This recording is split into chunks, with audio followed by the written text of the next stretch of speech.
తెలంగాణలో మొట్టమొదటి factory outlet Mukunda jewellers మన కొత్తపేటలో ఫిబ్రవరి 14న గొప్ప శుభారంభం. అందమైన ఈ శుభారంభంలో ఎన్నో విశేషాలు. ముకుందా జ్యువెలర్స్ కొత్తపేట. బీహార్ అసెంబ్లీలో ముఖ్యమంత్రి నితీష్ కుమార్ బల పరీక్షలో నెగ్గారు.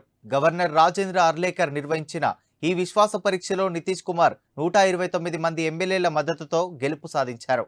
దీంతో తేజస్వి యాదవ్ నేతృత్వంలోని రాష్ట్రీయ జనతాదళ సభ నుంచి వాకౌట్ చేసింది. గత నెలలో విపక్షాల ఇండియా కూటమిని వదిలిపెట్టిన నితీష్ ఎన్డీఏ బీజేపీ కూటమిలో చేరిన విషయం తెలిసిందే.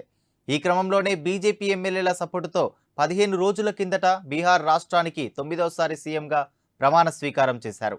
ఇదిలా ఉండగా బల పరీక్షకు ముందు రోజు వరకు బీహార్ ఎమ్మెల్యేలకు హైదరాబాద్లో క్యాంపు ఏర్పాటు చేసిన విషయం తెలిసిందే.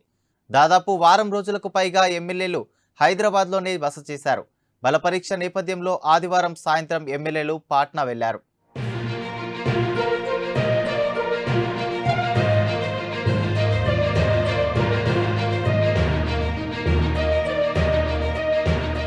ఈ బల పరీక్షలో నితీష్కి మద్దతుగా 129 ఓట్లు వచ్చాయి. బీహార్ శాసనసభలో మొత్తం సభ్యుల సంఖ్య 243. ఇందులో 122 ఓట్లు వస్తే మ్యాజిక్ ఫిగర్ సాధించినట్టు. అయితే నితీష్కి 129 మంది మద్దతు రావడంతో విజయం సాధించినట్టు ప్రకటించారు. అయితే ఈ బల పరీక్ష జరిగే ముందు అసెంబ్లీ స్పీకర్ని తొలగించే అవిశ్వాస తీర్మానం ప్రవేశపెట్టారు. స్పీకర్ అవాద్ బిహారీ చౌదరిని తొలగించారు.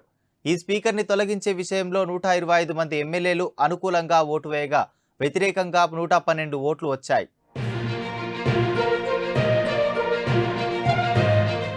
విశ్వాస పరీక్ష నెగ్గిన తర్వాత మహాగఠ్ బంధన్ కూటమిపై సీఎం నితీష్ ఫైర్ అయ్యారు.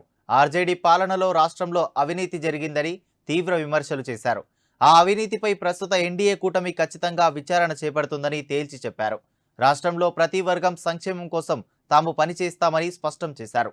ఆర్జేడీ హయాంలో రాష్ట్ర అభివృద్ధికి ఎన్నో అవకాశాలున్నా ఎందుకు పట్టించుకోలేదని తేజస్వి యాదవ్ని ఉద్దేశిస్తూ మండిపడ్డారు. కేవలం డబ్బులు సంపాదించుకోవడం తప్ప చేసిందేమీ లేదని ఆరోపించారు.